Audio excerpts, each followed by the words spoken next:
جمال الوجود بذكر الإله وتصفو الحياة بنور هداه. جمال الوجود بذكر الإله وتصفو الحياة بنور هداه. Bismillahirrahmanirrahim. Assalamualaikum warahmatullahi wabarakatuh. Waalaikumsalam. Waalaikumsalam warahmatullahi wabarakatuh. Inna hamda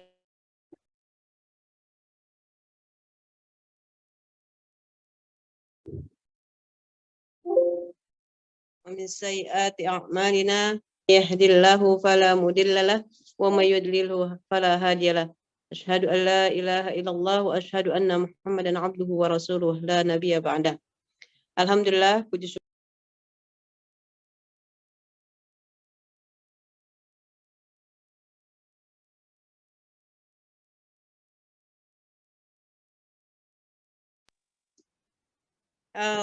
maaf, ada telepon masuk jadi terganggu.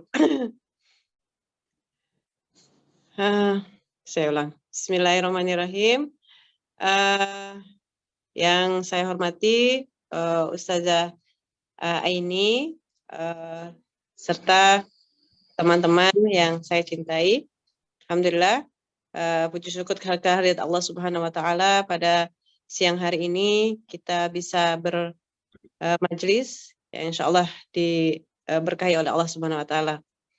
Salam salam kita limpahkan kepada junjungan kita Nabi besar Muhammad sallallahu alaihi wasallam. Baik, sebelum kita mulai, mari kita sama-sama membaca basmalah. Bismillahirrahmanirrahim. Mungkin untuk mempercepat waktu, langsung saja saya perkenankan untuk Ustazah Aini memulai. Kepada beliau waktu dan tempat kami persilahkan. Bismillahirrahmanirrahim. Assalamualaikum warahmatullahi wabarakatuh. Waalaikumsalam warahmatullahi wabarakatuh. Alhamdulillahirabbil alamin wassalatu wassalamu ala nabiyina Muhammad wa ala alihi wa sahbihi ajma'in, amma ba'du. Jamaah sekalian yang dirahmati Allah, hari ini insyaallah kita akan membahas masih berkelanjutan tentang fikih sholat bagi musafir atau sholat dalam perjalanan. Kita juga akan bahas hal-hal yang berkaitan dengan jamak dan qashar. Baik.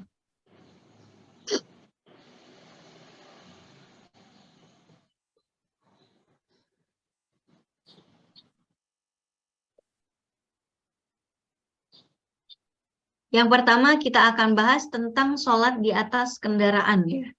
Jadi ketika kita berada di atas kendaraan, ini bukan berarti kita terbebas dari kewajiban sholat. Kalau misalnya ada orang meninggalkan sholat karena meyakini bahwa sholat itu tidak wajib, tentu itu masuk ke dalam hal yang membatalkan keislamannya, murtad gitu ya. Kalau meyakini sholat itu tidak wajib. Tapi kalau dia meninggalkan sholat, namun kalau misalnya dia meninggalkan sholat dengan tetap meyakini adanya kewajiban, ya, dia dosa besar, tapi tidak sampai menyebabkan dia ke dalam kekufuran. Dosanya besar sekali, tapi tidak sampai keluar dari agama Islam. Yang sampai keluar dari agama Islam kalau dia meyakini bahwa sholat itu tidak wajib. Berikutnya lagi tentang sholat di atas kendaraan, ini pernah dialami juga oleh Nabi kita Muhammad SAW. Dan Nabi juga menegaskan bahwa inna sholata kanat 'alal mu'minina kitaban mauquta, bahwa sholat itu merupakan tindak atau kewajiban dalam waktu-waktu yang sudah ditentukan. Jadi kalau kita sudah masuk ke dalam waktu sholat, ya berarti kita wajib melaksanakan sholat. Ya, walaupun terlepas dari kondisi kita dalam perjalanan ataupun tidak. Kemudian Nabi juga pernah melaksanakan sholat di atas kendaraannya. Karena Nabi yusalli ala rahilatihi. Nabi sholat di atas kendaraannya dan menghadap ke timur, ya, ketika mau ketika kendaraannya menuju ke arah timur. Ya, kalau kita menuju ke arah barat ya kiblatnya. Namun Nabi ketika safar arah tujuan kiblatnya ternyata di arah timur. Fa'idha arada ayusalliyal maktubata nazala fastaqbalal qiblah. Nah, Nabi melaksanakan sholat di atas kendaraannya itu ketika beliau sedang sholat sunnah. Namun ketika beliau ingin melaksanakan sholat fardu, beliau turun dari untanya, berdiri menghadap kiblat. Ya, jadi Nabi menghadap kiblat dan berdiri. Tapi kalau Nabi melaksanakan sholat sunnah, kadang-kadang mengarah kemanapun kendaraannya menuju. Bisa saja tidak menghadap kiblat, bahkan juga duduk. Nanti di sini para ulama mengambil satu kesimpulan bahwa menghadap kiblat dan berdiri itu adalah fardu dalam sholat wajib. Itu adalah syarat sahnya sholat, gitu ya. Menghadap kiblat itu syarat sahnya sholat fardu, kemudian berdiri itu masuk dalam rukun sholat fardu. Tapi kalau dalam sholat sunnah, menghadap kiblat dan berdiri itu adalah kesunnahan, tidak menjadi syarat atau rukun di dalam sholat. Maka kalau misalnya Nabi sholat witir, Nabi sholatnya di atas kendaraan menghadap kemanapun. Begitu sudah masuk waktu subuh, Nabi turun menghadap kiblat dan melaksanakan sholat fardu subuhnya dalam keadaan berdiri. Baik, kita masuk ke berikutnya lagi. Inna Rasulullah sallallahu alaihi wasallam kana yutiru 'alal ba'ir. Nah, ini Nabi witir di atas unta. Witir masuk dalam sholat sunnah. Tapi kalau sholat subuh, Nabi tidak di atas kendaraan, tapi Nabi turun biar bisa menghadap kiblat dan berdiri. Ini dia. Ketika Nabi mengutus Ja'far bin Abi Thalib untuk hijrah ke Habasyah, beliau memerintahkan Ja'far untuk sholat di atas kapal laut dengan berdiri, kecuali bila takut tenggelam. Nah, jadi penegasan Nabi tentang sholat dalam keadaan berdiri itu menyatakan bahwa sholat dalam keadaan berdiri merupakan suatu keharusan, rukun di dalam sholat fardu. Maka tidak sah sholat fardu yang dilakukan orang yang mampu berdiri kok nggak berdiri, gitu ya. Nah, makanya nanti kita akan bahas sholat di kendaraan tidak dalam keadaan berdiri, gimana nih solusinya, gitu ya. Oke, baik, berikutnya lagi. Ketentuan sholat. Pertama, kalau dalam sholat fardu, menghadap kiblat itu merupakan syarat sah. Berdiri merupakan rukun yang diharuskan. Begitu juga ruku dan sujud yang seharusnya dilakukan juga harus. Ruku dengan cara menunduk, ya, sujud dengan menempelkan 7 anggota tubuh di atas alas sujud. Nah, itu dalam sholat fardu wajib ini semua. Nanti kita akan bahas bagaimana kalau dengan keterbatasan kondisi, sehingga kita tidak bisa melakukan ini. Oke. Kemudian di dalam sholat sunnah itu tidak harus menghadap kiblat. Dalam artian menghadap kiblat itu sunnah dalam sholat sunnah, ya. Begitu juga berdiri dalam sholat sunnah itu adalah kesunahan. Jadi kalau misalnya kita sholat Idul Fitri, karena keterbatasan tempat, tiba-tiba ibu ngadepnya nggak ngadep kiblat gitu ya. Misalnya nih. Nah, kalau misalnya sholat berjamaah, imam yang ngadep kiblat, makmumnya harus ngadep kiblat. Tapi sholat yang nggak jamaah deh, sholat duha gitu. Ibu sholatnya nggak ngadep kiblat. Itu sah, cuman pahalanya cuma setengah. Tapi kalau ibu sholat zuhur nggak ngadep kiblat, nggak sah sholatnya.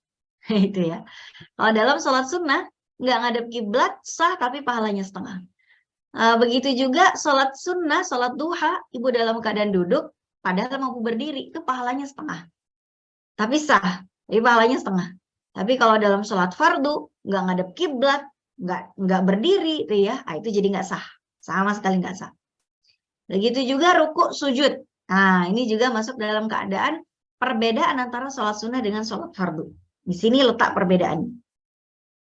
Kita bahas satu lagi. Bagaimana kalau misalnya jenis kendaraan? Ya, kalau misalnya jenis kendaraan pribadi, ibu mau naik mobil, ya sebisa mungkin turunlah dari kendaraan kita, ya. Ada rest area, kita berhenti, ada lapangan, kita berhenti, ya. Yang penting bawa sejadah aja, ngadep kiblat, berdiri, ruku, sujud dengan sempurna. Bagaimana kalau dalam keadaan kendaraan umum? Ini yang jadi masalah. Kalau dalam kendaraan umum di kapal gimana ya ngadep kiblatnya? Kalau kapalnya belok-belok gimana nih? Gitu. Nah, dalam keadaan di kapal laut selagi masih bisa kita menghadap kiblat, ngadep kiblat aja dulu. Soal nanti kapalnya ternyata berbelok, itu nanti jadi as-sholatu li hurmatil waqti. Ya, sholatnya tetap dilanjut, tapi nanti sampai di tempat tujuan kita ulangi lagi sholatnya. Itu namanya nanti as-sholatu li hurmatil waqti. Begitu juga di kereta api, di bis umum, di pesawat terbang. Ya, jadi ini semuanya namanya as-sholatu li hurmatil waqti. Sholat dengan semaksimal yang kita bisa, selagi masih bisa ngadep kiblat, ngadep kiblat. Selagi masih bisa berdiri, berdiri. Tapi kalau itu semuanya tidak mungkin untuk dilakukan, maka sholat semampunya. Kalau emang bisanya cuma duduk doang, ya duduk doang. Ya, cuman itu masih dalam kondisi as-sholatu li hurmatil waqti. Apa itu as-sholatu li hurmatil waqti? Sholat semampunya untuk menghormati waktu sholat. Namun ketika nanti kita sampai di tempat, sudah tidak safar lagi, kita ulangi semua sholat yang kita lakukan dengan kekurangan-kekurangan yang ada itu. Misalnya ibu di perjalanan udah sholat zuhur sama asar, semampunya. Sholatnya sambil duduk, ya nggak berdiri, ngadepnya nggak ngadep kiblat, sujud rukunya tidak sesuai dengan aturan yang semestinya. Kadang-kadang juga bersuci juga enggak karena tidak disediakan tempat berwudu, itu ya. Nah, itu sholat yang apa ya? Yang tidak sempurna, yang masuk dalam kategori as-sholatu li hurmatil waqti. Nanti ibu sampai di hotel, ibu qodok lagi sholatnya, ya, mengulangi sholat yang pernah dilakukan di kendaraan. Kalau ibu nanya ngapain sholatnya dikerjakan di kendaraan, kalau toh nanti sampai di rumah diqodok juga, diulang juga gitu ya. Jawabannya ya karena kita tidak boleh meninggalkan sholat ketika kita sudah masuk waktu sholat. Namun kenapa harus diulang? Karena sholat yang kita lakukan di dalam waktunya itu tidak sesuai dengan aturan yang semestinya. Gitu ya. Baik. Kita dalam perjalanan melakukan skala prioritas. Kalau masih bisa kita menghindari kendaraan. Kita lihat nih, wah bentar lagi mau maghrib nih. Maghriban dulu kali, baru nanti saya naik kendaraan umum. Jadi nggak perlu risau dengan sholat isya. Walaupun macet toh sampai rumah masih dapat isya karena isya panjang. Tapi yang perlu diselamatkan maghribnya dulu. Yang kedua, kalau masih bisa turun, kita turun. Ya, di mana aja, nggak harus di masjid, nggak harus di musola. Kalau ada restoran yang menyediakan tempat sholat, ya kita nggak apa-apa, tinggal mesen teh aja, habis itu kita sholat di tempat rumah makan itu, gitu kan. Dan memanfaatkan jamak jika memang kita memenuhi kriteria musafir yang boleh menjamak.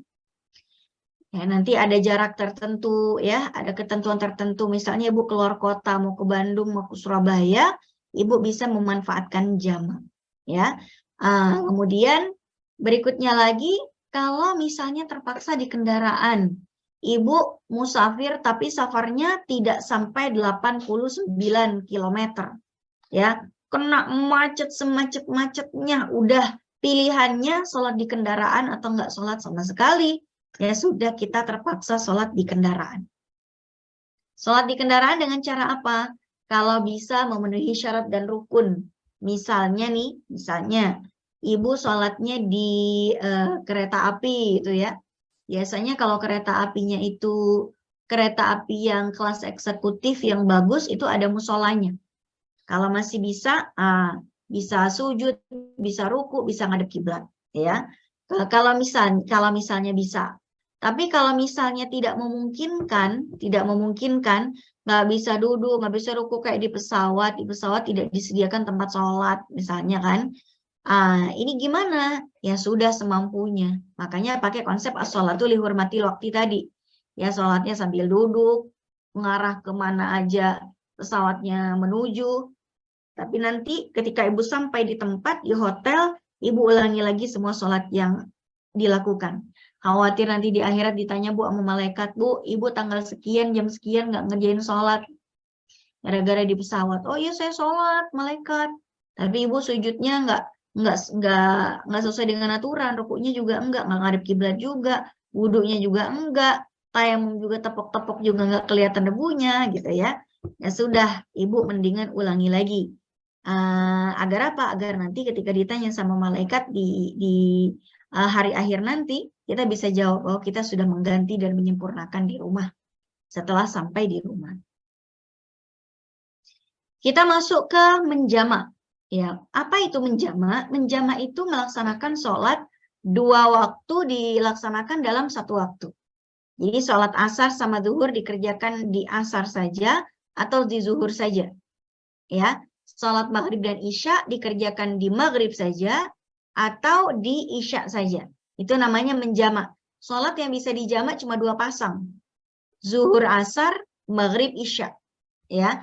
Adapun subuh itu nggak bisa dijamak. Subuh itu nggak bisa dijamak dengan duha ya. Mentang-mentang kesiangan dijamak takhir sama duha, nggak bisa. Subuh itu nggak bisa dijamak. Nah, jamak itu mengumpulkan 2 waktu sholat di 1 waktu sholat. Nah, terlepas apakah ibu mengurangi jumlah rokaatnya atau tidak. Nanti kalau mengurangi jumlah rokaat dari 4 menjadi 2, namanya bukan jamak. Namanya qashar. Ya. Kadang-kadang kita menjamak tanpa qashar, kadang-kadang kita mengqashar tanpa jamak. Gitu. Kalau menjamak tanpa qashar, ibu sholat zuhur sama asar, misalnya di jamak takdim, ya. Ibu sholat zuhur 4 rakaat, salam kanan kiri, bangun lagi sholat asar 4 rakaat lagi. Itu namanya menjamak tanpa mengqashar. Tapi kalau ibu biasanya kan kita sekalian aja Bu ya, jamak juga, qashar juga. Jadi 2 rakaat zuhur, terus bangun lagi 2 rakaat asar. Ya, tapi ada juga orang Bu mengqashar tanpa menjamak. Contohnya, saya sholat zuhur di rumah, udah jam setengah 1 saya sholat zuhur, terus saya berperjalanan ke Bandung.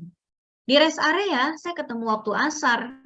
Asar saya udah nggak saya jamak lagi, kan saya udah sholat zuhur di rumah. Apakah saya masih dapat dispensasi dalam perjalanan? Bisa, masih bisa qashar. Jadi saya cuma sholat asar doang, 2 rakaat. Cuma 2 rakaat doang. Zuhur nggak usah. Zuhur udah tadi di rumah. Tuh ya, jadi sholat asar doang. Itu namanya mengqashar tapi tidak dijamak. Tuh ya. Nah, oke. Sekarang menjamak sholat. Yang pertama, ini adalah rukhsah atau dispensasi keringanan bagi seorang musafir. Ya, ada jamak, ada qashar.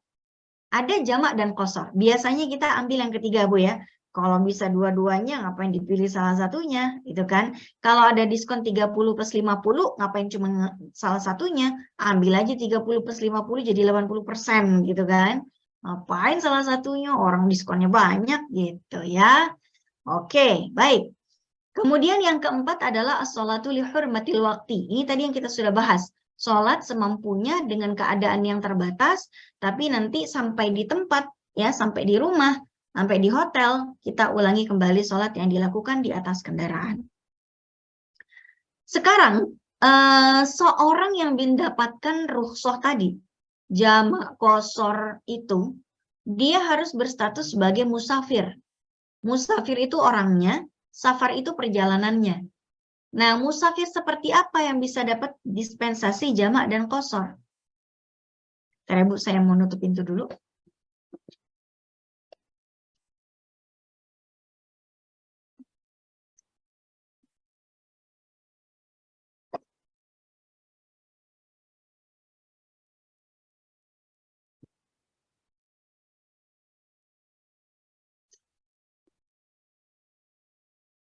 Syarat safar, syarat seseorang bisa disebut sebagai musafir. Pertama, niat safarnya untuk niat yang diperbolehkan. untuk silaturahmi, dinas, wisata kuliner, apalagi halan-halan, ya Bu ya, healing, nah itu ya. Nah itu boleh tuh jamak qashar. Tapi kalau niatnya untuk niat yang tidak diperbolehkan, itu nggak boleh Bu. Misalnya gini, ada orang niatnya mau ke Bandung, mau melepas rindu dengan kekasih yang belum halal. Wah, ternyata dia adalah suami orang. Nah, mau ngedet sama suaminya orang gitu ya, pacaran gitu. Mau pacaran mau berzina gitu ya, mau ke Bandung mau berzina. Terus di rest area dijamak sholatnya, nggak bisa. Kenapa? Niat safarnya bukan sesuatu yang diperbolehkan. Baik, kemudian yang kedua, jarak minimal itu adalah 16 farsakh atau 4 burud kalau dalam satu hadis ya. Dalam hadis Nabi itu disebutkan arba'atu burudin min Makkah ila Usafan au ila Taif. Jarak yang diperbolehkan untuk mengqashar atau menjamak itu kalau jaraknya 4 burud yang kira-kira di masa Nabi itu jauhnya seperti dari Mekah ke Taif atau dari Mekah ke Usafan. Nah, nanti para ulama itu mengkonversi dalam ukuran kilometer. Dikira-kira itu perkiraannya pada beda-beda, Bu. Perkiraannya mereka antara 80 sampai 120 km. Nah, ini 88,7 saya ambilkan dari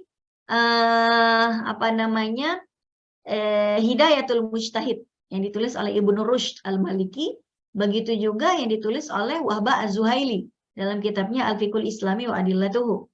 Ketemunya di 88,704 km atau dibulatkan 89 deh. Ya. Kalau dari rumah saya sini Bu, Kuningan Setiabudi Jakarta Selatan, 89 km itu kira-kira ke Taman Cibodas. Kalau ke Taun, masih Taun tuh belum dapat. Masih harus ngelewang lagi ke atas lagi sampai Cibodas. Syukur-syukur nambah lagi ke atas ke Taman Bunga Nusantara Cipanas. Itu udah hampir 100 kilo jadinya, tuh ya. Nah, jadi kira-kira 89 km. Kalau misalnya cuman dari Kuningan ke Ciledug, Ciledug Bintaro gitu ya. Bintaro Cibubur tuh belum dapat. Jadi belum boleh untuk jamak dan qashar karena jaraknya masih terlalu dekat. Yang ketiga harus keluar wilayah. Jadi kalau misalnya 89 km dicapai tapi di dalam kota doang, muterin tol dalam kota Bu, karena lagi ngerayen mobil ya. Ngerayen mobil itu apa sih? Beli mobil baru dites gitu ya. Muter-muter dia sampai 89 km.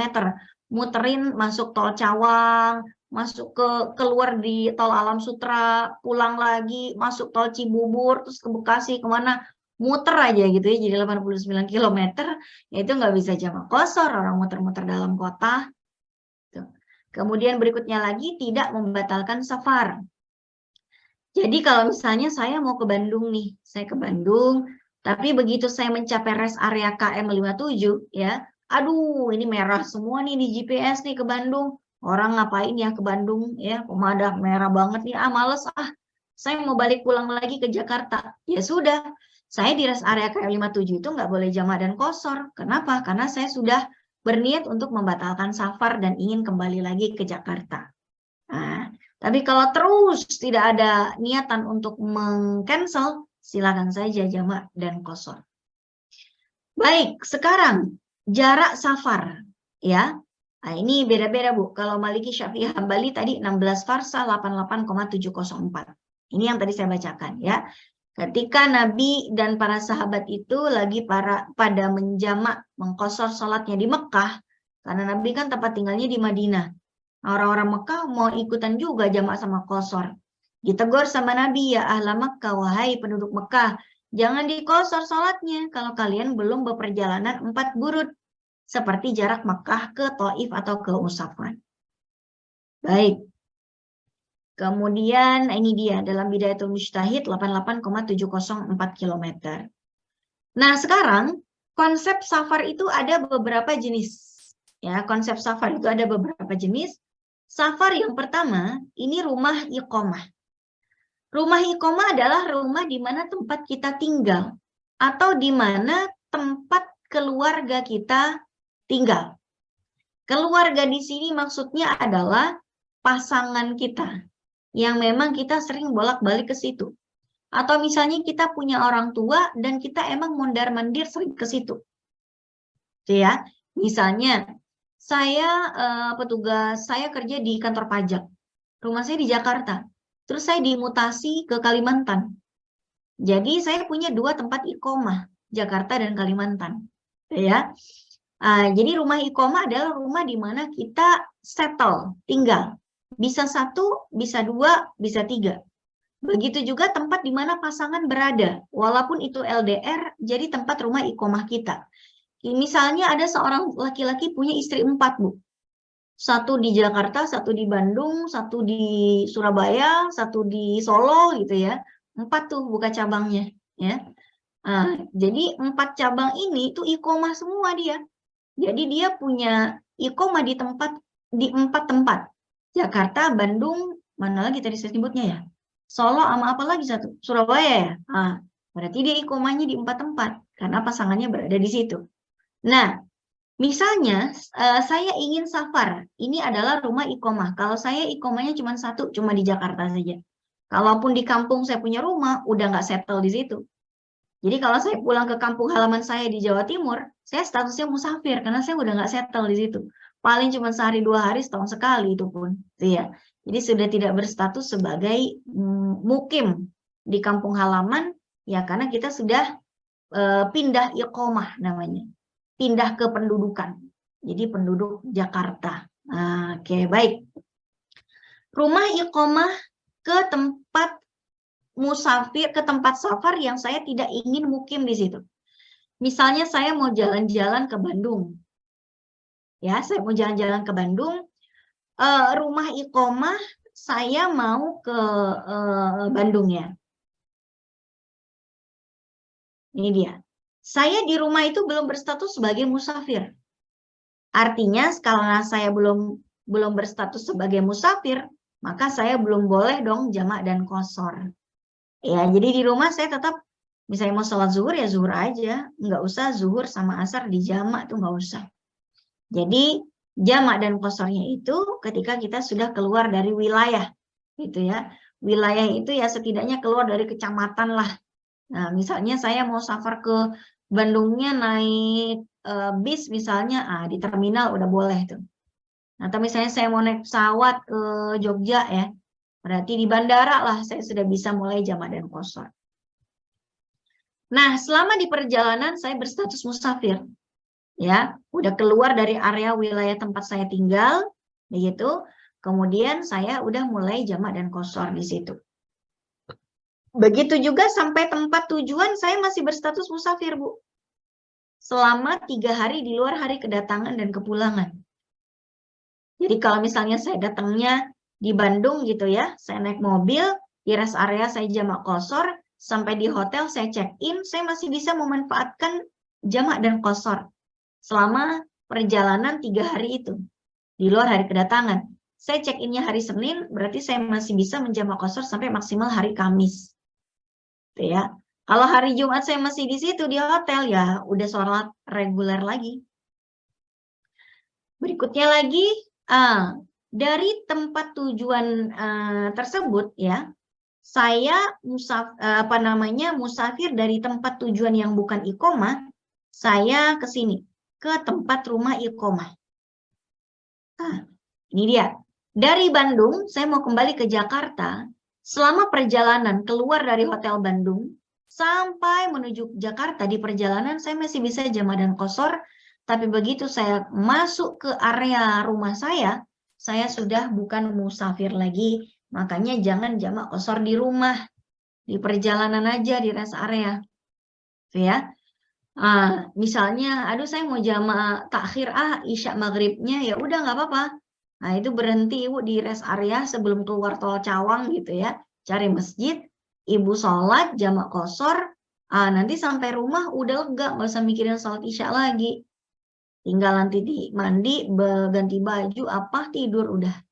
Karena udah sholat maghrib dan isya di rest area tadi. Jangan sampai gini, aduh badan bau nih, bau keringat, saya jamak qashar takhir di rumah aja, habis mandi ntar, jangan.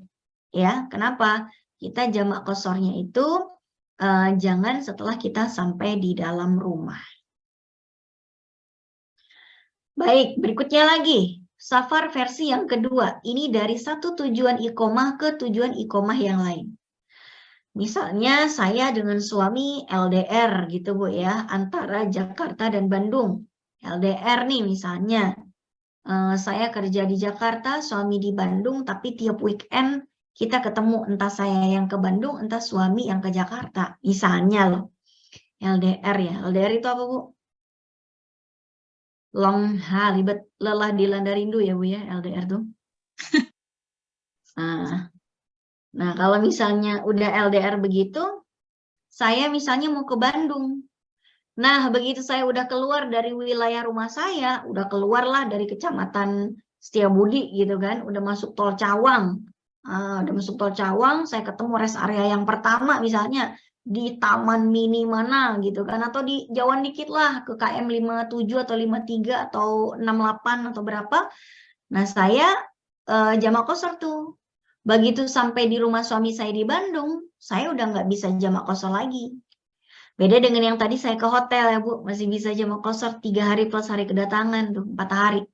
Nah, kalau saya pulangnya ke rumah suami saya, di rumah suami saya udah sholat reguler biasa, udah nggak usah jamak qashar. Kenapa? Masuk ke rumah suami, ya udah nggak musafir lagi, mukim namanya. Ya, ini dia. Nah, begitu juga pulangnya, saya mau pulang dah dari Bandung ke Jakarta nih. Keluar dari Bandung, di rest area saya jamak qashar, sampai di rumah udah nggak boleh jamak qashar, udah sholat biasa. Nah, kenapa? Karena saya sudah expired status musafirnya kalau udah sampai di dalam rumah. Kalau udah expired status musafirnya, ya udah nggak dapat dispensasi lagi dong. Gitu. Baik. Safar versi yang ketiga. Rumah iqomah, bukan musafir. Jadi misalnya saya mau ke tujuan bukan iqomah, tapi saya lebih dari 3 hari.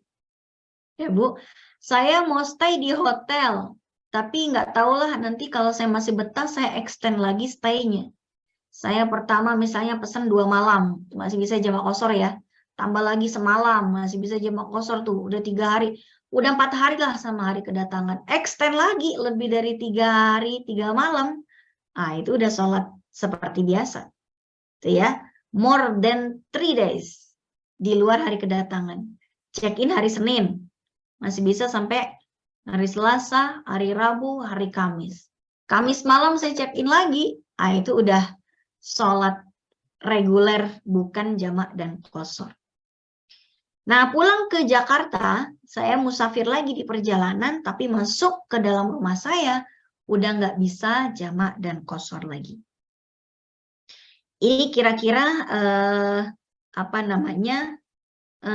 gambaran ya, gambaran safar yang berbeda-beda. Udah lama Bu nggak safar sejak pandemi Bu, ya Allah. Udah lama belum healing. Kangen healing saja. Ya backgroundnya makanya masih Nabawi ini Bu, pengen banget ke sana. Ini masih Nabawi saya potret sendiri Bu, terakhir ke sana 2019 nih. Ternyata saya cek, wah masih ada di kamera saya jadiin background gitu. Mudah-mudahan ke sana ya. Amin. Makanya tadi ada videonya Saudara Mania Idrus, wah kapan sampai situ?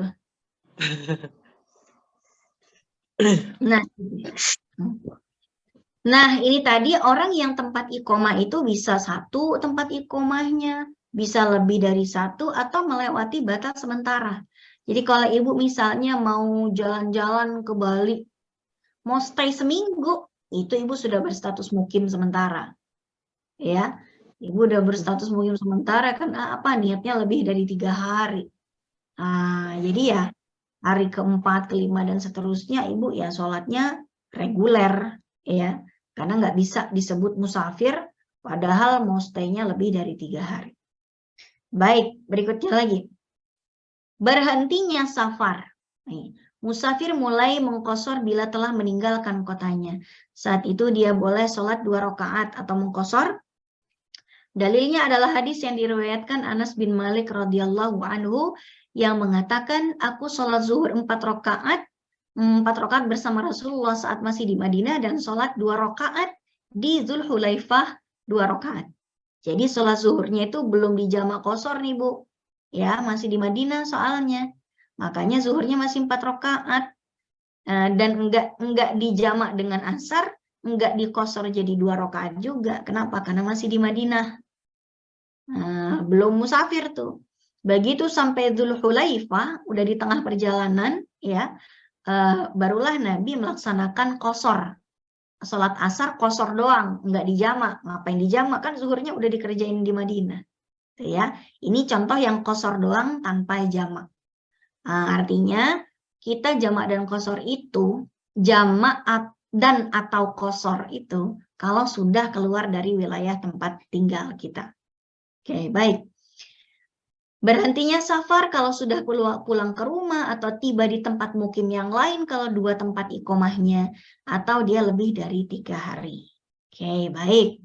Sekarang jamak itu ada 2. Ada jamak takdim, ada jamak takhir.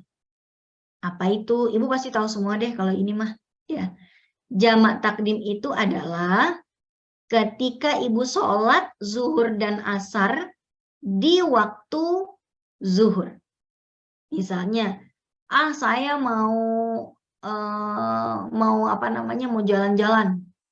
Berangkatnya dari hotel setelah makan siang gitu ya.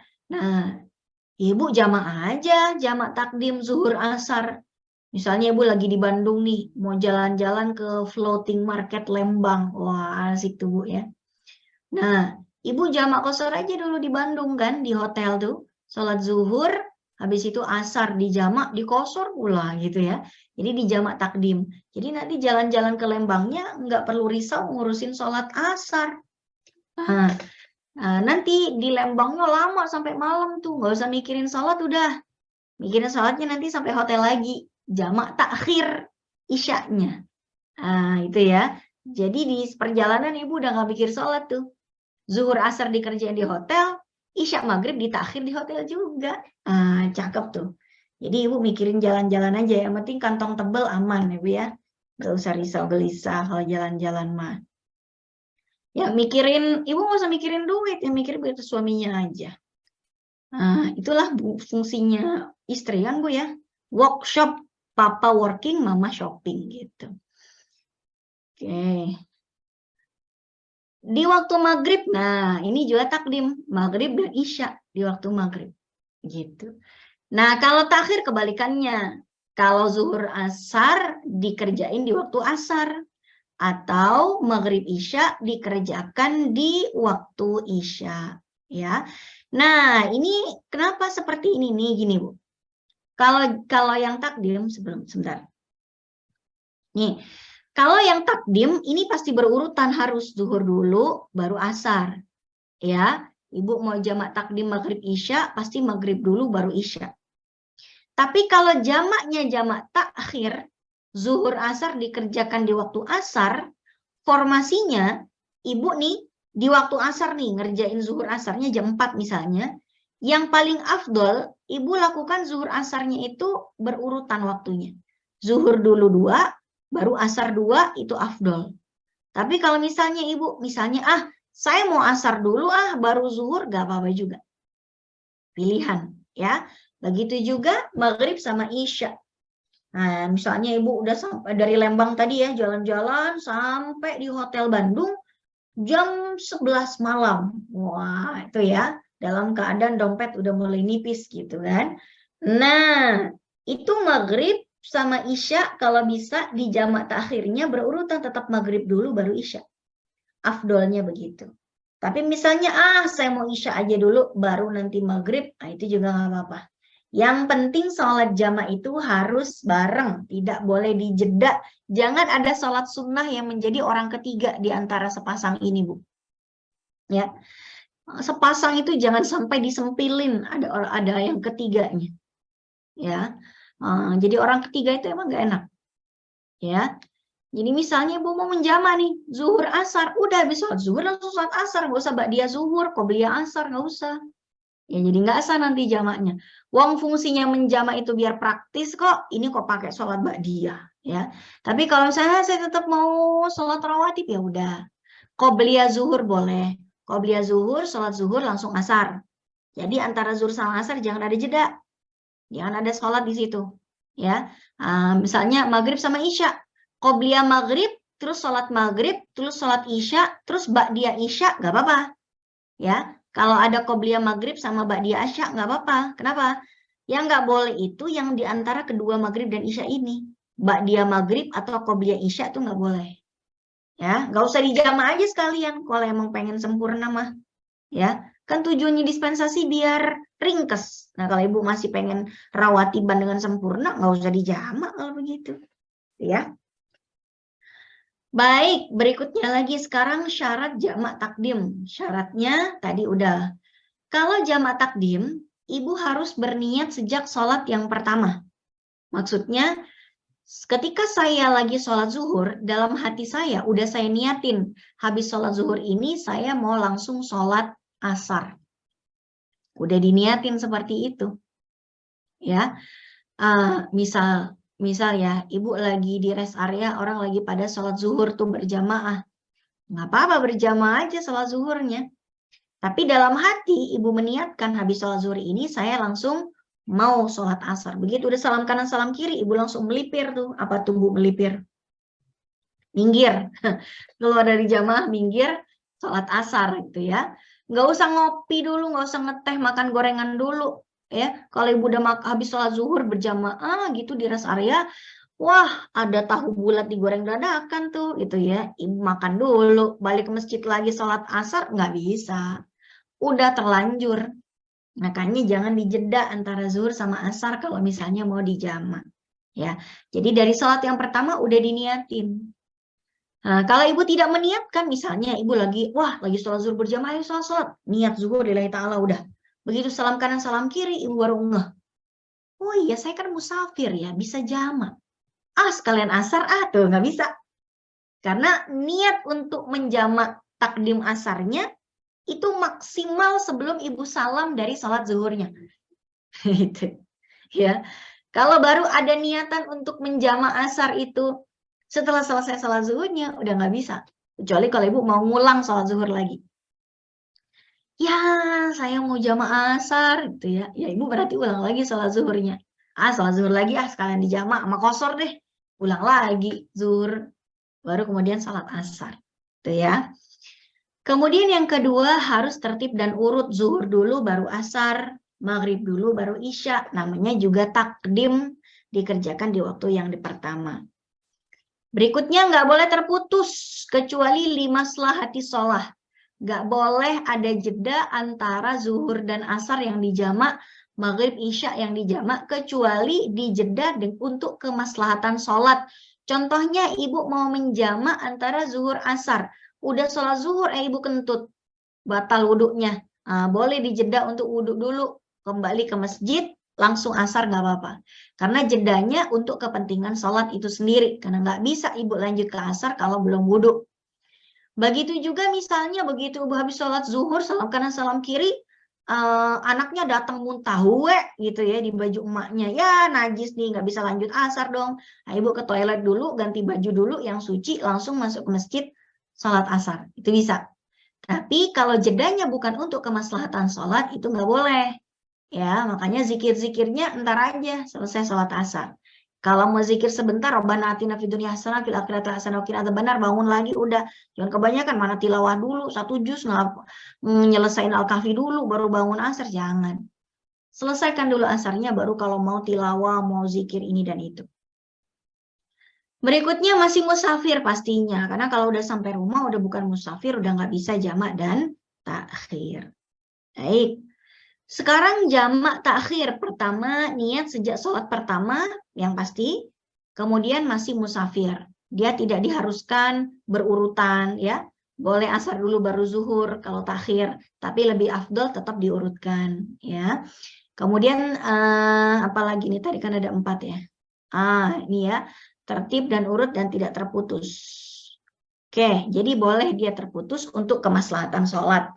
Baik, berikutnya lagi sekarang qasar, Bu. Qasar itu beda dengan jamak, tapi ya sama-sama dispensasi, yang bisa disatukan jadi satu. Qasar itu maksudnya meringkas jumlah rakaat. Kalau tadi yang bisa dijamak 4 macam sholat, maghrib, isya, zuhur, asar. Kalau qasar itu yang bisa diqasar cuma 3. Hanya sholat yang 4 rakaat saja. Asar, isya, zuhur. Zuhur, asar, isya. Maghrib nggak bisa diqasar, Bu. Udah 3 aja dia. Nggak bisa didiskon 50%. Ya. Yang diskon 50% cuma 4 rakaat. Jadi 4 dari 4 jadi 2. Kalau maghrib udah 3 rakaat diringkas jadi diskon 50%, 3 berarti bagi 2 1,5, Bu.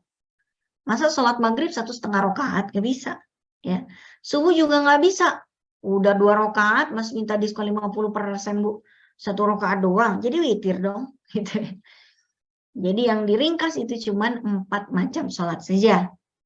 Pengertian qasar sekarang secara bahasa dan istilah, mengurangi, memendekkan, atau mengurangi bilangan rakaat yang 4 menjadi 2. Dalilnya dalam Al-Quran ada kata-kata di sini antak suruh untuk mengqasar. Kalau bepergian di muka bumi itu ya boleh mengqasar.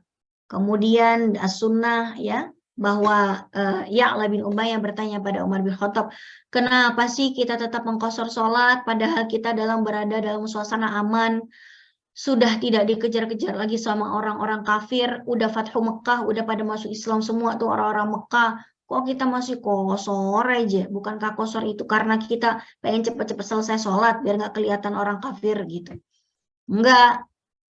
Nabi kemudian aku juga pernah menanyakan hal itu pada Nabi, kata Umar, jawabannya Nabi, shadaqatun tasaddaqallahu biha alaikum faqbalu shadaqatahu.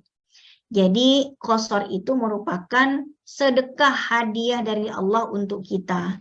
Ya namanya dapat hadiah ya kita senang aja dong, Bu ya. Nggak apa-apa itu. Tapi kalau Ibu merasa aduh kalau cuma 2 rakaat kok kayaknya kurang khusyuk ya, ya udah nggak apa-apa. Hadiah boleh diambil, boleh enggak kok. Ya. Baik. Ini dia, aku menemani Rasulullah, beliau tidak pernah menambah sholat lebih dari 2 rakaat dalam safar. Jadi Nabi hampir selalu mengqasar sholat dalam perjalanan. Oke, sekarang penyebab qasar dan jamak itu kira-kira begini. Kalau qasar itu sebabnya cuma 2. Bolehnya kita mengqasar itu cuma 1 di antara 2. Kalau enggak karena safar, karena haji. Wah, kalau kita haji kan pasti otomatis safar gitu ya. Ya, tapi kan kalau kita haji, Bu, safarnya lebih dari 3 hari. Ya, sisanya kenapa kita di Mekah, terus kita tuh selama di Mina kan masih dalam area dalam kota Mekah juga gitu kan. Terus di Mina misalnya kita dari Tarwiyah nih, dari tanggal 8 Zulhijjah ya, biasanya kita udah masuk Mina gitu. Terus habis itu kita wukuf di Arafah. Habis itu kita mabit di Musdalifah, balik lagi ke Mina. Di Mina kita lontar jumroh segala macam, balik lagi ke Masjidil Haram kita tawaf wada ya, tawaf ifadah. Kemudian kita tuh sa'i, tahallul segala macam.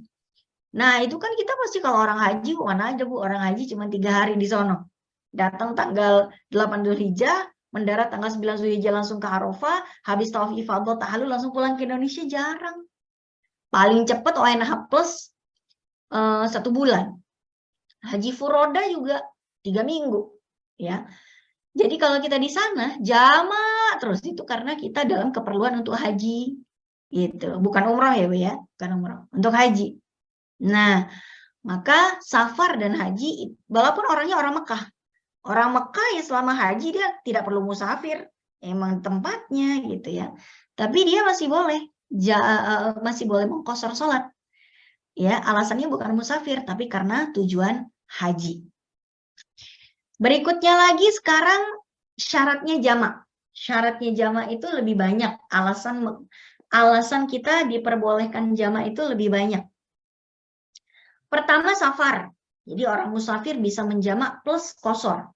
Kedua haji, orang haji bisa menjamak plus qasar, ya. Tambahannya, karena hujan, dulu di masa Nabi itu Nabi menjamak sholat tanpa mengqasar gara-gara hujan. Tapi kalau sekarang Bu, ini dipraktekkan udah nggak relevan.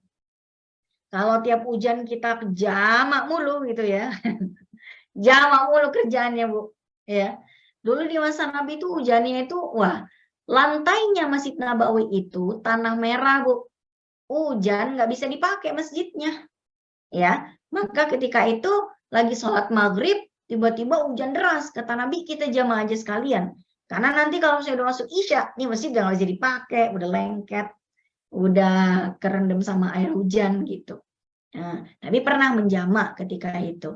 Nah, ini tidak relevan kalau kita mau pakai zaman sekarang, ya, karena tempat sholat kita masjid boro-boro tanah liat yang ada ubin, marmer, karpet gitu. Oke. Nah, banyak para ulama yang memperbolehkan orang sakit untuk menjamak, tapi tidak mengqasar. Tetap sesuai dengan jumlah rakaatnya. Zuhur tetap 4, asar tetap 4, mau dijamak ya 4-4 berarti. Ya, jadi orang yang sakit Bu, misalnya pusing banget. Aduh, saya kok pening banget dah, pusing banget dah gitu. Udah saya mau makan malam, mau minum paracetamol yang bisa membuat saya lebih mudah tidur. Saya mau menjamak takdim aja salat saya maghrib sama isya biar bisa istirahat yang enak, biar besok udah sembuh gitu. Atau misalnya kita di opname gitu kan di rumah sakit, ya udah sholat subuh sekalian habis itu siap-siap sarapan, minum obat gitu kan. Ntar zuhur makan siang, habis makan siang wudhu, sholat zuhur dan asar dijamak, jangan dikosor, dijamak aja 4-4 ya. Habis itu tidur lagi. Ntar malam bangun jam 8, dibangunin buat makan malam, wudhu, terus jamak takhir, maghrib sama isya gitu. Jadi orang sakit di opname nggak usah dibangunin 5 kali dalam sehari, 3 kali aja, ya. Itu diperbolehkan. Berikutnya lagi dalam keadaan darurat banget, misalnya kayak dia di penjara, ya, atau dia di mana yang memang darurat. Kadang-kadang ada yang memasukkan macet dalam kondisi darurat. Tapi kan macet itu kalau sudah menjadi aktivitas sehari-hari, masa darurat tiap hari, gitu ya. Harusnya kita bisa mengantisipasi sebisa mungkin agar kita tidak selalu berada dalam kondisi darurat mulu sholatnya, jamak mulu tiap hari kan nggak asik juga. Baik jamaah sekalian, ibu-ibu, nih kayaknya udah jam 2 ya. Kita buka tanya jawab ya Bu ya, suara saya udah makin serak nih Bu. Oh iya, baik. Insya Allah yang bertanya sepertinya banyak nih, karena mungkin banyak teman-teman yang melakukan perjalanan. Baik, sekarang sesinya tanya jawab. Silahkan Umahat bisa lewat chat kalau memang tidak bisa on cam. Yang mau bertanya silakan raise hand langsung.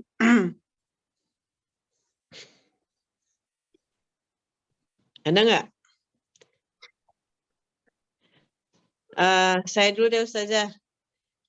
Saya mau tanya tentang jaraknya Ustazah. Jadi kan memang ketika kita sudah sampai di iqomah itu kita sudah tidak menjadi musafir, maka tidak diperbolehkan untuk mengqasar ya. Nah, itu ada nggak Ustazah jaraknya? Maksudnya jarak tempuhnya, karena waktu itu saya dalam perjalanan, kemudian kita sholat di rest area. Nah, rest area ini masuknya sudah iqomah kita, atau yang dinyatakan yang dinamakan iqomahnya itu di rumah kitanya, atau bisa di rest area yang memang sudah wilayah Tangerang misalnya. Seperti itu gimana Ustazah? Wilayah itu nanti pembagiannya banyak ya, ijtihadnya itu banyak. Wilayah, apa makna wilayah? Jadi tidak bolehnya adalah ketika kita sudah masuk wilayah kita. Atau bolehnya mulai jamak dan qasar ketika kita sudah keluar dari wilayah tempat kita. Ya, tujuan safarnya ke Bandung. Tapi sudah boleh menjamak dan mengqasar ketika kita keluar wilayah. Nah, makna wilayah banyak sekali yang mengartikannya kalau zaman sekarang, setidak-tidaknya keluar dari kecamatan deh minimal. Nah, misalnya saya nih Kecamatan Setiabudi, Bu. Kecamatan Setiabudi, terus saya mau ke stasiun Gambir atau Senen. Ya, itu kan dari rumah saya paling cuma 10 kilo. Nah, saya udah bisa tuh jamak dan qashar di Gambir ataupun di Senen. Karena sudah keluar dari wilayah saya. Asalkan tujuan saya itu lebih dari 88,7 km. Bukan berarti gini. Berarti di Setiabudi bisa jamak qashar di Gambir. Berarti kalau kerja di Gambir terus ke Setiabudi lagi pulangnya bisa jamak qashar. Enggak, bukan gitu maksudnya. Gambir itu masuk bagian perjalanan tempat saya akan menuju tujuan saya. Tujuan akhir saya adalah Bandung, ya. Tapi saya akan ke Gambir karena saya mau naik kereta Argo Parahyangan misalnya gitu ya. Jadi saya jamak dan qasharnya di Gambir sampai ke Bandung gitu kira-kira seperti itu. Jadi bisa. Atau misalnya nanti sepulangnya lagi dari Bandung saya mau ke Jakarta, mau ke rumah saya di Setiabudi. Nah, saya sampai di Gambir, saya jamak qashar dulu, baru saya perjalanan langsung ke rumah gitu. Baik. Berarti bisa kecamatan bisa ya. Ya, wilayah di masa Nabi itu cuman kota Madinah di masa Nabi. Kira-kira besarnya cuman 1 kecamatan di Jakarta. Kira-kira di masa itu. Iya. Jadi ijtihad itu sekarang banyak ya Ustazah ya. Ya. Baik, terima kasih jawabannya Ustazah. Untuk selanjutnya silakan Mun Fitri. Sudah raise hand. Assalamualaikum Ustazah.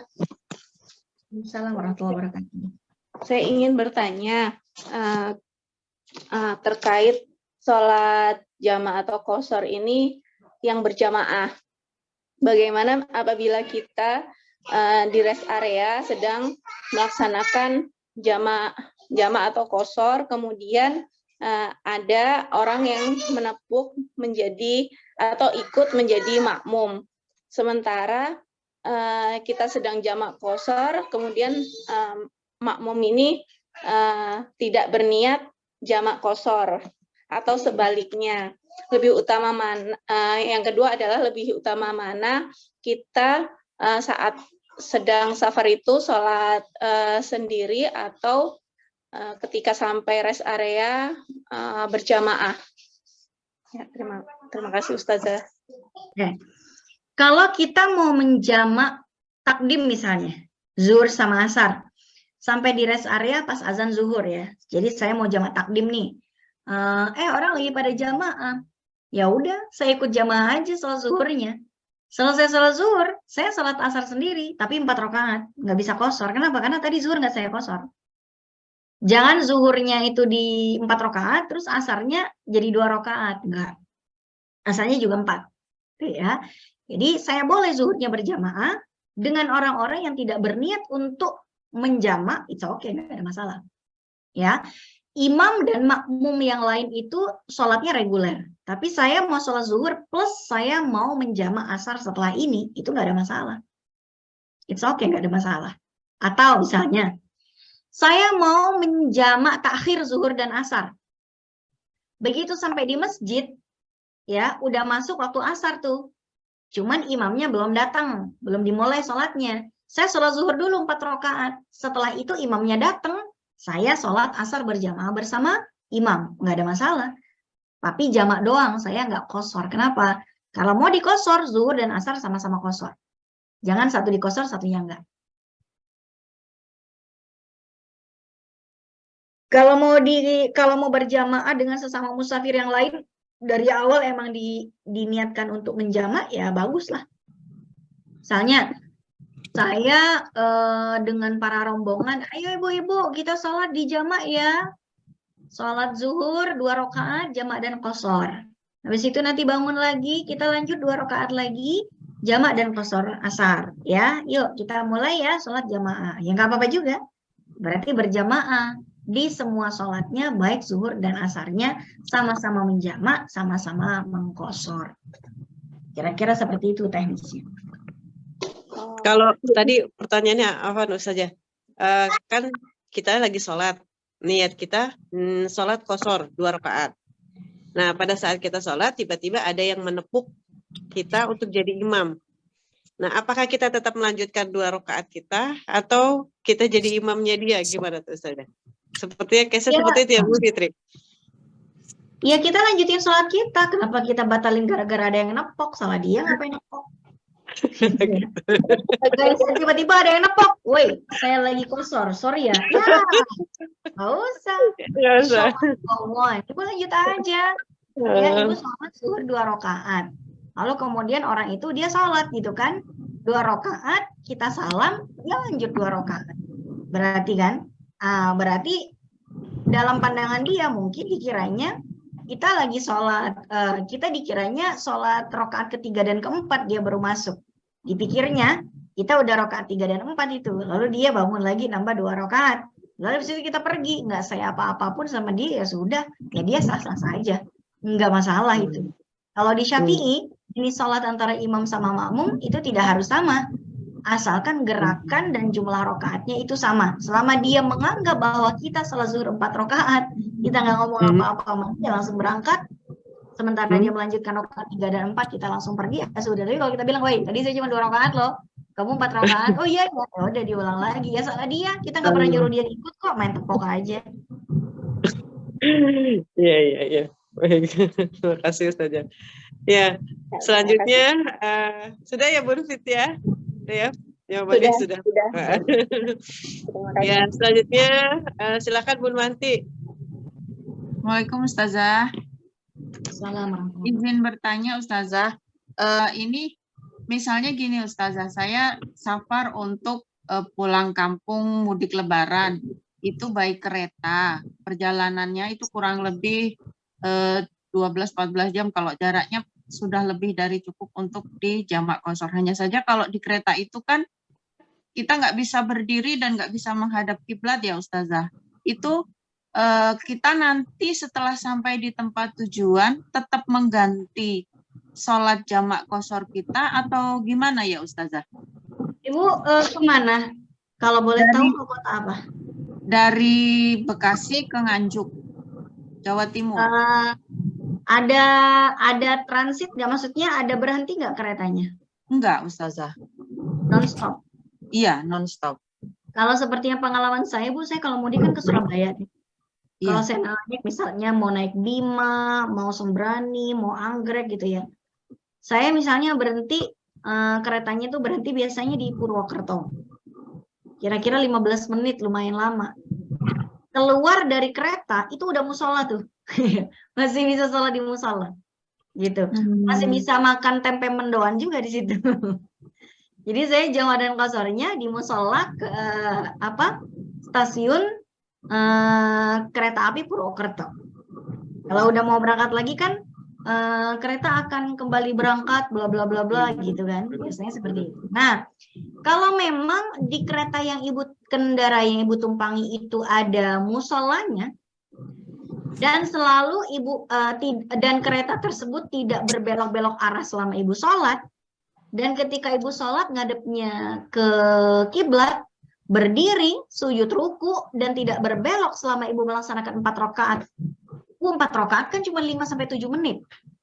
Dan kereta itu nggak setiap menit belok-belok. Bayangin kalau setiap menit belok-belok, Bu, muntah kita. Gitu ya.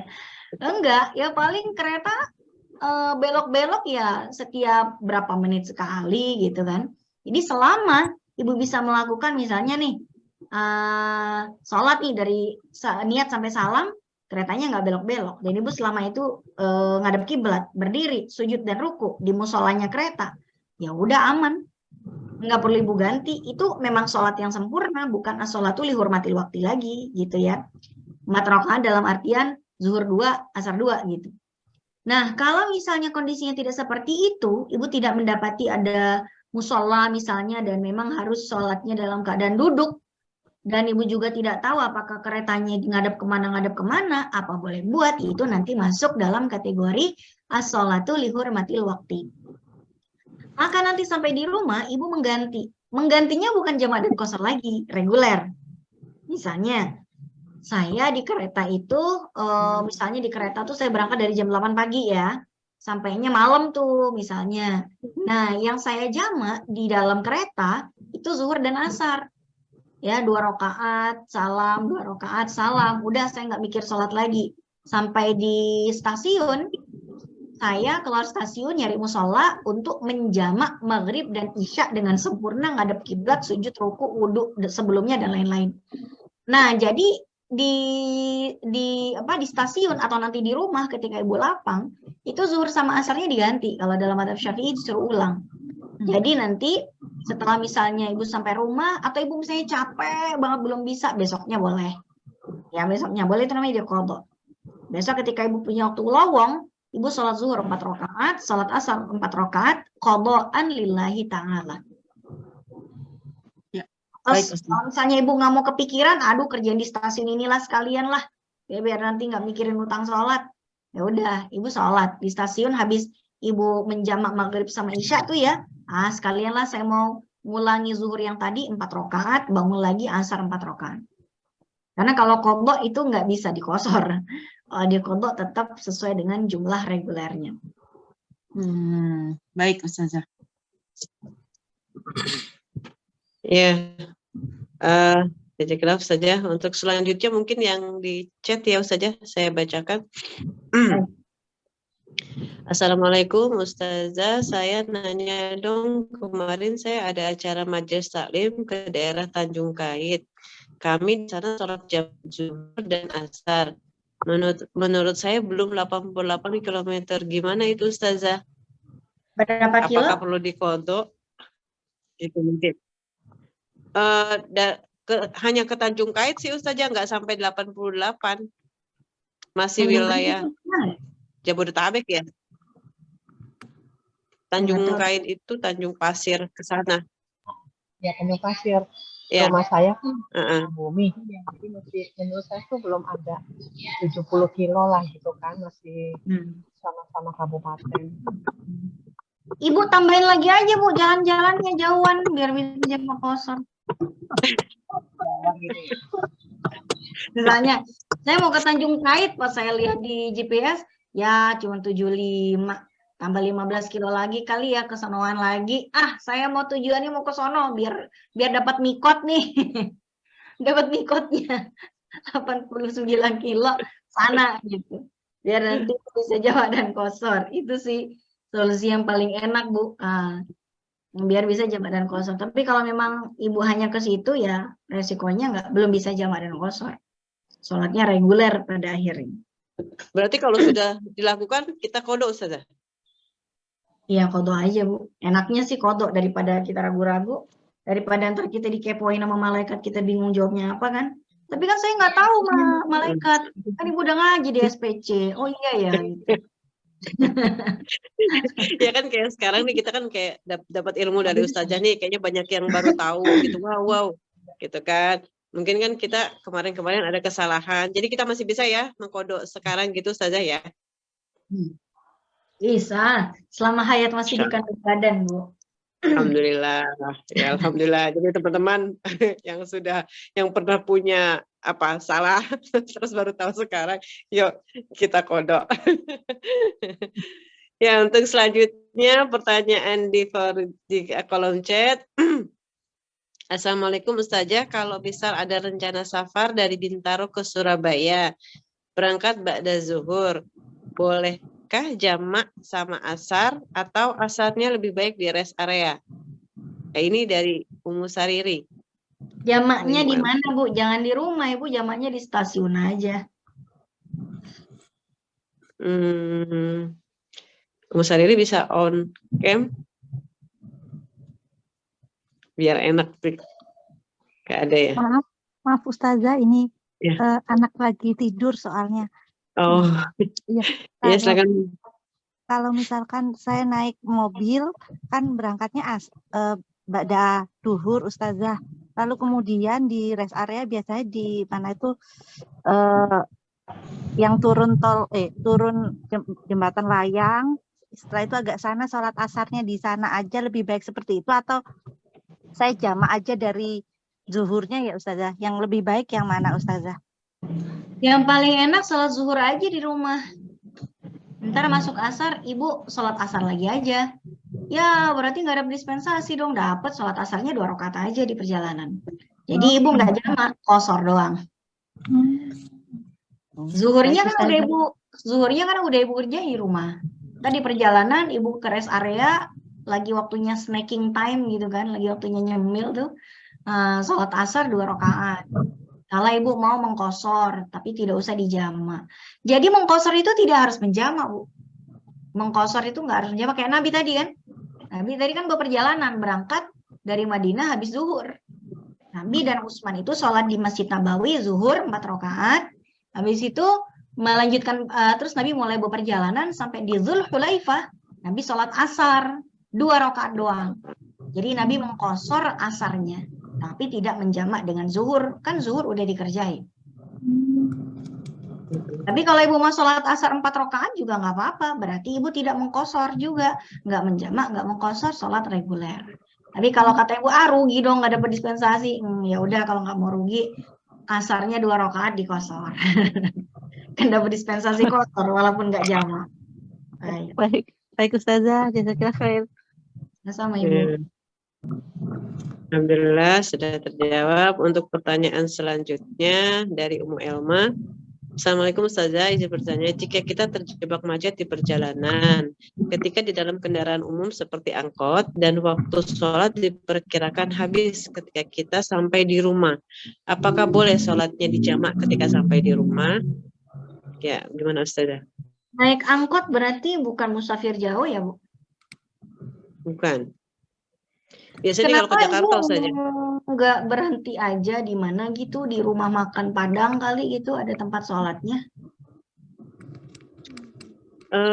Kalau kayak saya ngalamin nih Ustazah seperti ini, jadi kayak saya dari Tangerang ke Grogol itu kan dekat sebenarnya, cuma karena macet pulang jam kantor itu kita dari naik bis jam 5, tapi sampai ke tujuan itu enggak, ya pasti lewat maghrib itu saja. Jadi itu kalau seperti itu case gimana Ustazah? Setiap hari, Bu? Iya, kalau orang kantoran saya perhatikan kalau orang kantoran yang kerja di Jakarta seperti itu, dari Tangerang ke Jakarta seperti itu tiap hari dia. Bisa nggak berhentinya belum masuk wilayah dulu biar bisa?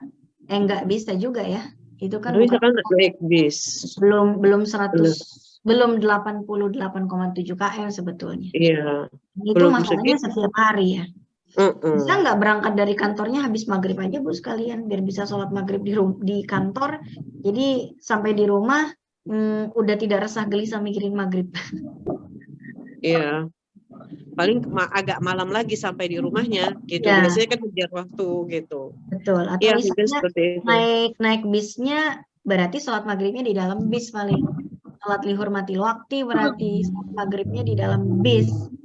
Jadi sebelum naik bis ibu udah wudhu dulu, naik bis sholatnya dalam keadaan duduk, ntar sampai di rumah diulang berarti. Sholat lihurmatil wakti, sholat maghribnya. Kalau dapat tempat duduk Ustazah, kalau lagi dapatnya berdiri, saya bis biasanya dulu berdiri. Gimana tuh? Misalnya ya. Dan itu tiap hari ya. Iya, enaknya sih begitu masuk waktu maghrib masih bisa turun dari bis dan ganti bis lain atau angkot lain nggak untuk menuju rumah? Enggak mungkin.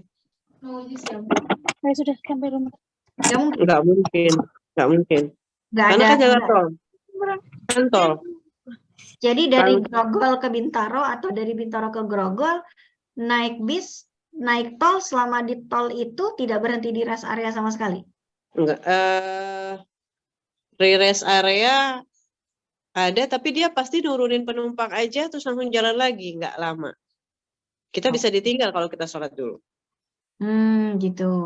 Wah, udah rumit ini Bu masalahnya.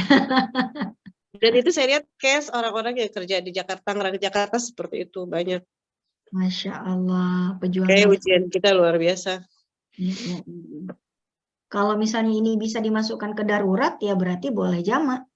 Tapi kalau daruratnya tiap hari, apakah ini bisa dimasukkan ke dalam kategori darurat? Saya nggak berani juga ngomong kayak gitu ya. Karena biasanya darurat itu adalah hal yang tidak kita rencanakan. Kalau misalnya kita merencanakan, namanya bukan darurat pada akhirnya. Paling enak sih sholat maghrib dulu, baru berangkat pulang kayaknya Bu ya. Iya, itu paling enak. kalau kita nggak mau ninggalin sholat ya, Iya, itu betul. syariat. Kecuali Akhirnya kalau misalnya kita langsung masuk ke dalam bis, memastikan dapat tempat duduk, enak tuh bisa duduk, bisa sholat sambil duduk ya, sholat dihormati waktu tadi. Nah, tapi kalau misalnya bergelantungan begitu, gimana sholat dihormati waktunya, agak susah juga. Ya paling enak sih maghrib dulu pada akhirnya. Iya. Nah, mudah-mudahan nanti ada pilihan transportasi yang lebih baik ya Bu ya. Mudah-mudahan nanti ada mobil sendiri, bisa nyetir sendiri, bisa membuat planning sendiri sehingga tidak bergantung kepada kendaraan umum. Baik. Terima kasih Ustazah. Ya, untuk selanjutnya yang di chat sudah ya. Sekarang yang raise hand silahkan Nur. Assalamualaikum Ustazah. Assalamualaikum. Terima kasih waktunya. Yang saya tanyakan, kalau misalnya kita melakukan sholat qashar kayak gitu, berarti sholat rawatibnya sudah nggak berlaku lagi nggih Ustazah? Itu yang pertama. Kemudian? Terus yang kedua, tadi kan kalau misalnya kita mau niatkan sholat qashar, misalnya duhur sama asar, berarti duhur di qashar, asar di qashar, jangan satu reguler, satu qashar. Nah, gimana kalau kasusnya kalau misalnya maghrib kan 3 rakaat nih. Nah, itu bisa reguler juga, terus isanya di qashar gitu bisa nggak? Atau harus qashar dua-duanya? Terima kasih Ustazah. Assalamualaikum warahmatullahi wabarakatuh. Waalaikumsalam. Saya jawab yang kedua dulu. Kalau maghrib memang tidak bisa diqashar dari awal. Memang tidak bisa diqashar dari awal. Dan isya memang bisa diqashar. Jadi keduanya ketika dijamak, ya memang dari awal cuma isya saja yang bisa diqashar. Maghrib nggak bisa diqashar, memang tiga. Tidak bisa diqashar, yang bisa diqashar hanya isya saja. Tapi kalau zuhur sama asar itu sepasang, sama-sama bisa dijamak dan sama-sama bisa diqashar sekaligus. Jadi boleh Ibu kalau mau mengqashar isya dengan maghrib reguler, karena memang maghrib tidak mungkin diqashar seperti isya. Kemudian yang sebelumnya, kalau misalnya jamak qashar berarti rawatib tidak berlaku ya, bukan tidak berlaku. Fungsi dari menjamak dan mengqashar itu untuk apa Bu? Mengefisiensi sholat kan? Oh iya, benar. Ya kan? Tujuan utamanya mengqashar itu biar enggak kebanyakan sholat, biar enggak kebanyakan nanggung sholat, makanya disebut sebagai sedekah. Keringanan dispensasi. Nah kalau misalnya Ibu nih, zuhurnya diqashar jadi 2, tapi qobliyah 4 rakaat. Esensi dari qashar itu sendiri apa dong?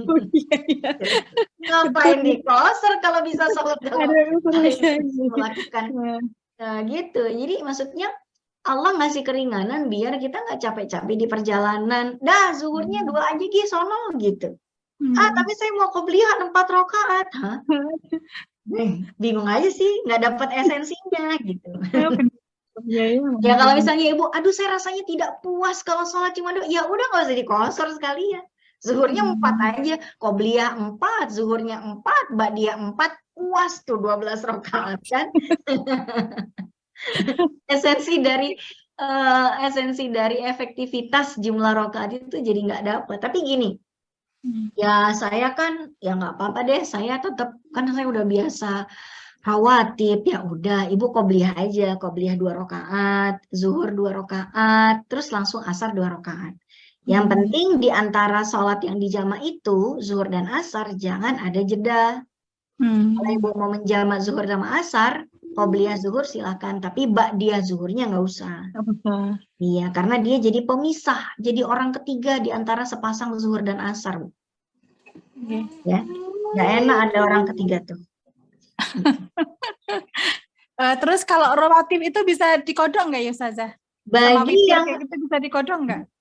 Sholat sunnah rawatib itu bisa dikodok bagi yang memang rutin melakukannya.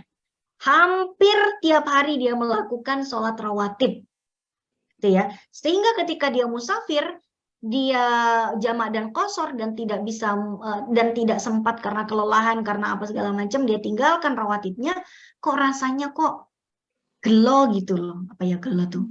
Rasanya gimana gitu, hatinya kayak ada kayak separuh nafasku pergi gitu kan. Bagi yang terbiasa silahkan diqodho. Nah, kalau orang yang enggak terbiasa sholat rawatib, di rumah enggak pernah rawatib, di mana enggak pernah rawatib, kolan dilalahnya pengen qodho rawatib pas lagi musafir kan orang masuk gitu, nggak masuk akal gitu. Lalu biasanya nggak pernah sholat rawatib, waktunya lagi luang lapang nggak pernah rawatib, kok di waktu safar di qodho kan nggak masuk akal. Jadi bagi yang merutinkan rawatib, yang rutin rawatib, Nabi pernah mengqodho rawatibnya karena Nabi hampir tidak pernah meninggalkan sunnah rawatib.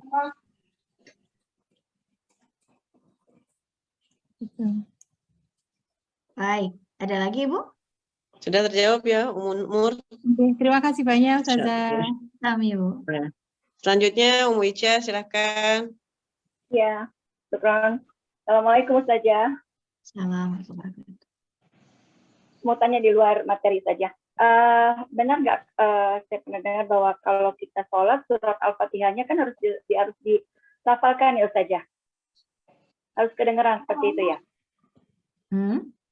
Nah, kemudian kalau tidak dilafalkan karena sesuatu hal sakit seperti itu dan dibaca dalam hati, boleh?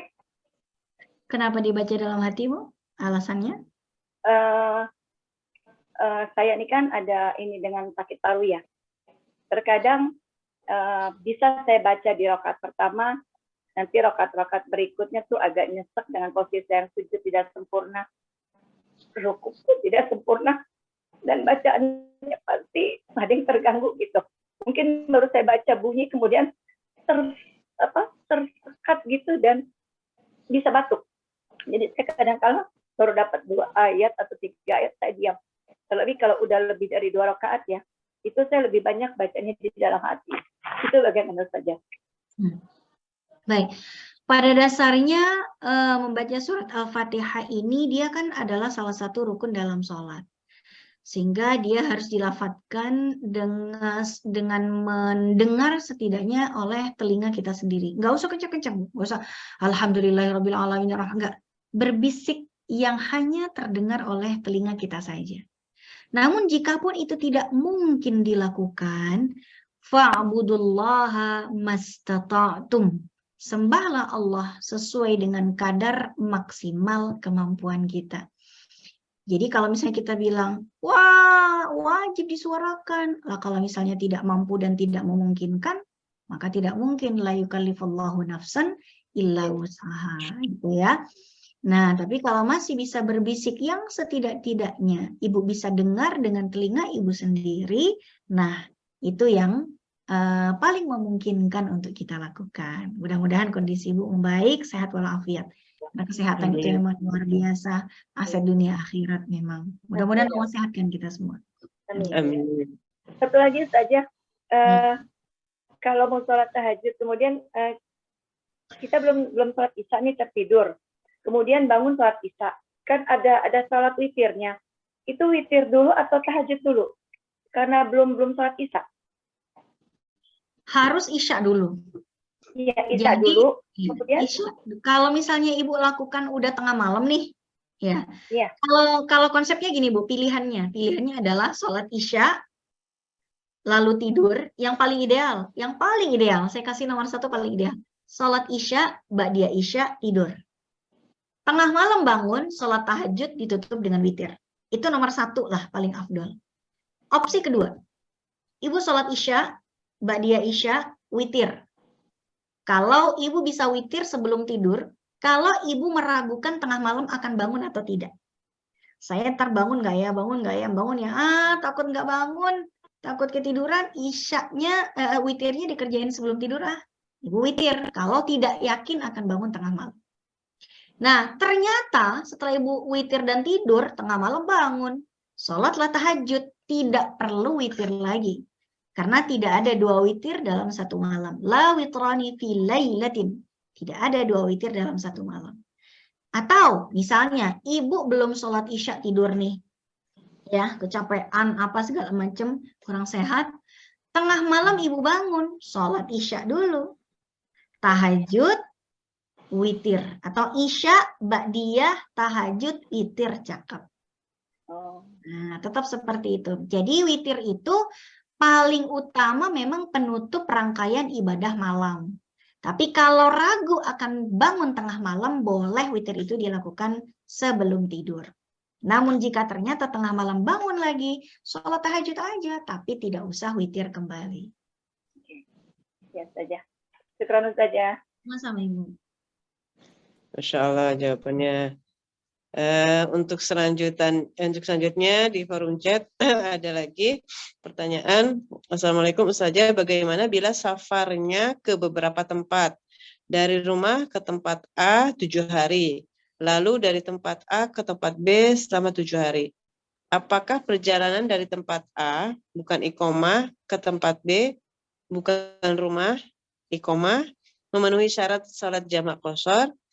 Jaraknya lebih dari 100 km, tetapi ditempuh dengan pesawat yang lama perjalanannya hanya 2-3 jam. Bagaimana Ustazah? Tidak penting naik apanya, karena yang menjadi standar dan parameter utamanya itu jarak. Ibu menempuh jarak 10 km dalam 5 jam, ada macet total, itu namanya, gitu ya. Ya, tapi belum memenuhi syarat. Tapi 300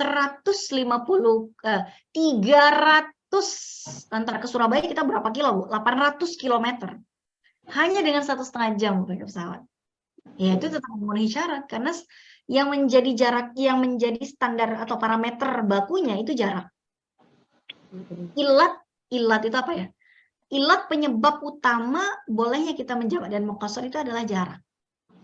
Jadi kalau jaraknya itu melewati 88,7 km, sudah diperbolehkan untuk jamak dan qashar. Walaupun itu ditempuh dengan, mungkin nanti ada teknologi yang lebih canggih, Bu, ya. Ibu tahu Star Trek nggak? Kecepatan cahaya atau kecepatan warp gitu ya. Orang bisa dipindahkan dari satu tempat ke tempat lain hanya dengan satu kedip mata. Ya kalau itu akan terjadi, itu masih bisa jamak qashar gitu ya. Coba tahu itu film Star Trek nanti jadi kejadian beneran. Oke, Nabi itu bisa dulu. Nabi udah ada teknologinya ya. Isra Mi'raj ya, teknologi luar biasa dari Allah buat healingnya Nabi itu, Bu. Nabi itu healingnya sampai Sidratul Muntaha. Itu dalam rangka Allah lagi mau menghibur Nabi. Nabi mah jalan-jalannya Sidratul Muntaha naik buruk, Bu.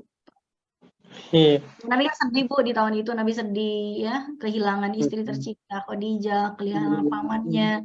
Habis hijrah ke Taif ditimpukin sama orang Taif, sedih banget Nabi. Langsung sama Allah, Bu, dikasih healing. Sidratul Muntaha, Isra Mi'raj ya.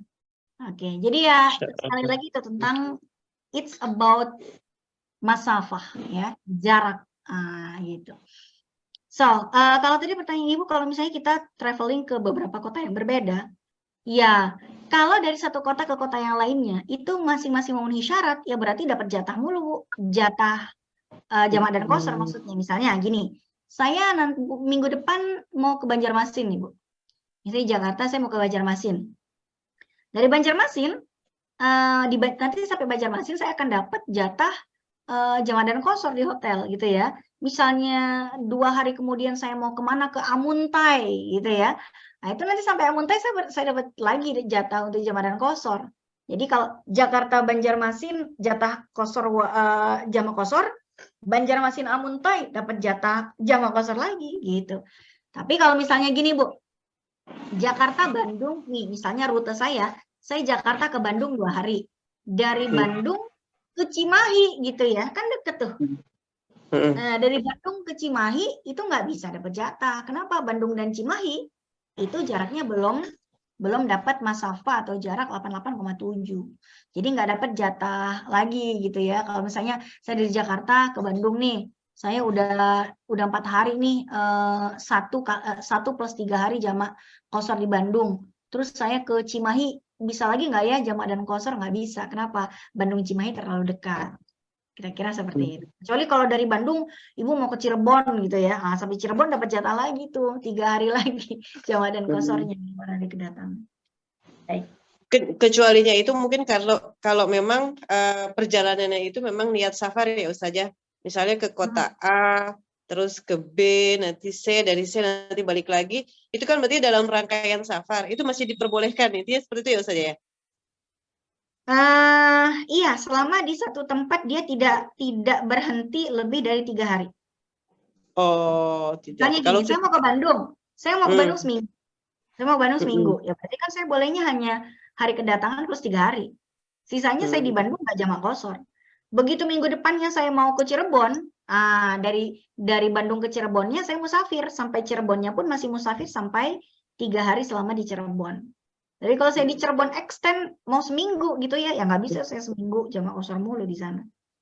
Kalau saya sudah menetapkan waktu mau lebih dari 3 hari misalnya. Kecuali kalau saya nggak tahu Bu, saya tidak tahu sampai kapan traveling saya. Misalnya gini, saya misalnya Ibu tahu film apa sih nama filmnya itu, seorang laki-laki ya, dia mau ke New York, dia mendarat di bandara New York. Tapi ternyata sampai di New York, negerinya, Krakowia namanya, wah itu gara-gara perang dunia hancur. Sudah tidak diakui oleh dunia sebagai negara.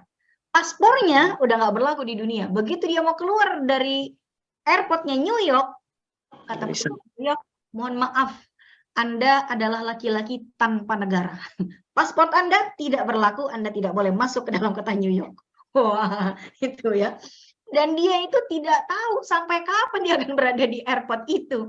Dia menunggu kepastian status kenegaraannya. Ya selamanya dia berstatus musafir sampai ada kejelasan karena dia tidak tahu mau akan sampai kapan saya menjadi musafir di airport ini, gitu ya.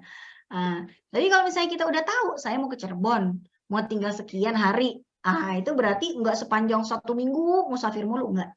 Hanya dihitung 3 hari pertama saja. Kira-kira seperti itu. Jadi kalau sudah lebih 3 hari sudah tidak masuk musafir. Karena dia sudah menetapkan waktu, saya akan di Cirebon sekian hari, mau ke sana sekian hari, berarti dia tidak sepanjang waktu musafir karena dia bisa saja di tengah safarnya dia iqomah sementara. Ya, iqomah sementara itu saya mau tinggal lebih dari 3 hari di tempat ini. Itu artinya di hari yang keempat di luar hari kedatangan dia sudah berstatus sebagai mukim sementara di situ. Kalau sudah berstatus mukim sementara, udah sholat secara reguler lagi. Oleh orang yang terdampar, Bu. Orang yang terdampar yang sama sekali tidak memiliki rencana apapun. Dia misalnya terdampar di mana gitu ya. Ini di mana lah ini, saya mau pulang kesasarnya sebulan, itu selama itu dia bisa jamak dan qashar. Karena dia tidak punya rencana apapun. Beda dengan kita mau ke Cirebon, kita udah punya rencana seminggu gitu ya. Nah, itu berarti musafirnya hanya 3 hari pertama aja. Baik, Cica kira saja. Pertanyaan selanjutnya di kolom chat. Assalamualaikum Ustazah, ada 2 kasus yang mau saya tanya. Yang pertama, kita berencana keluar kota via udara. Kita berangkat dari rumah waktu zuhur. Secara perhitungan, kita sampai sudah melewati waktu asar. Bolehkah sholat asar dijamak dengan zuhur? Tapi kan kita masih di rumah, iqomah. Itu bagaimana Ustazah? Kemudian yang kedua, kondisi di... Saya langsung jawab aja. Jamak qasharnya di airport aja, Bu. Oh, langsung jamak qashar ya? Ya, jadi Ibu sampai airport, Ibu sholat dulu aja di jamak qashar. Ibu misalnya berangkatnya jam berapa nih? Terbangnya misalnya jam 2. Sampai di bandara misalnya Ibu masih bisa tuh sholat. Udah masuk ruang tunggu gitu kan. Nah, Ibu jamak aja dulu zuhur sama asarnya di airport. Tapi kalau misalnya tidak memungkinkan, udah buru-buru apa segala macam sampai pesawat, ya apa boleh buat as-sholatu lihurmatil waqti, sholat untuk menghormati waktu di dalam pesawat. Yang konsekuensinya sampai rumah nanti kudu diulang.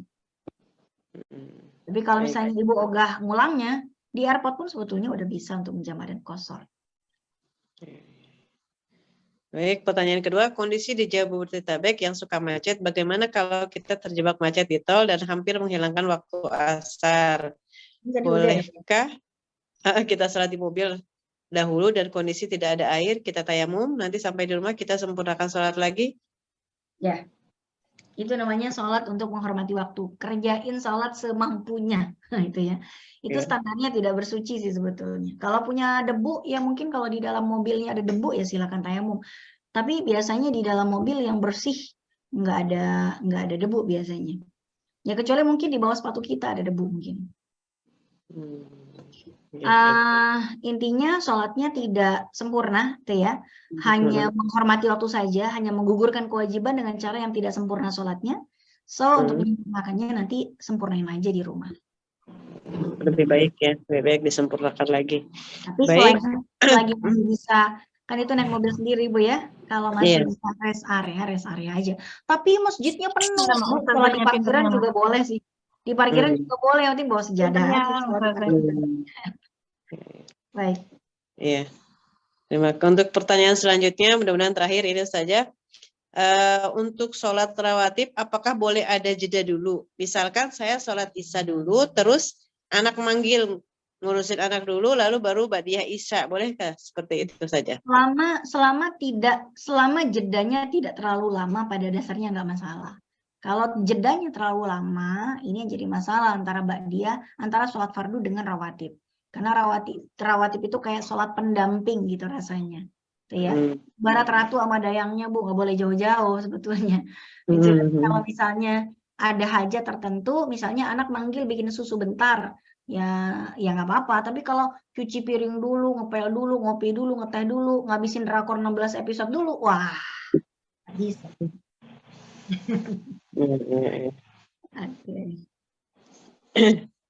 Baik, sudah terjawab semua yang di kolom chat.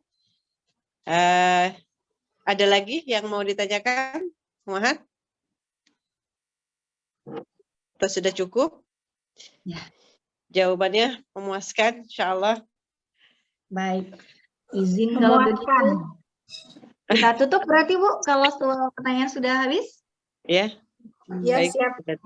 Iya, anak saya dari tadi udah ngintip-ngintip, jangan tahu mau minta apa. Tadi buka tutup pintu. Baik.